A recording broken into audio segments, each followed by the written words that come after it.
महाराष्ट्र के उप मुख्यमंत्री अजीत पवार अब इस दुनिया में नहीं रहे। 28 जनवरी की सुबह एक प्लेन क्रैश में उनका निधन हो गया, जिसे लेकर जम्मू कश्मीर के उप मुख्यमंत्री उमर अब्दुल्ला ने शोक जताते हुए कहा कि बहुत अफसोस की बात है कि बारामती में एक प्लेन क्रैश में अजीत पवार की मृत्यु हो गई है। उन्होंने हमेशा महाराष्ट्र के लोगों की सेवा की है। वो एक काबिल शासक थे, वो एक अच्छे राजनीतिक कार्यकर्ता भी थे।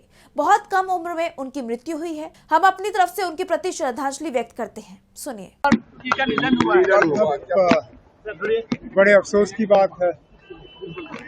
दिल्ली से निकलने से पहले ये खबर हमें पहुंची थी जहाज में कि बारामती में जहाज के क्रैश में अजीत पवार साहब की मृत्यु हो गई।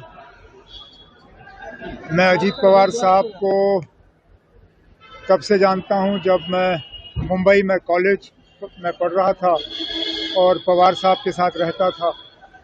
उन दिनों अजीत पवार साहब नए सियासत में शरद पवार साहब की मदद करने के लिए मैदान में उतरे हुए थे। तब से जो उनकी शुरुआत रही, हमेशा महाराष्ट्र के लोगों की उन्होंने सेवा और खिदमत करने की कोशिश की।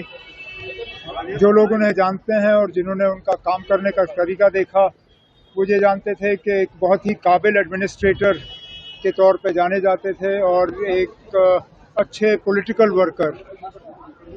बहुत कम उम्र में उनकी मृत्यु हो गई है और मैं अपने तरफ से, अपने पिता, अपने वालिद के तरफ से पवार साहब को, सुप्रिया को, उनकी तमाम खानदान को इस मुश्किल घड़ी में हम अफसोस और ताज़ियत का इज़हार करते हैं।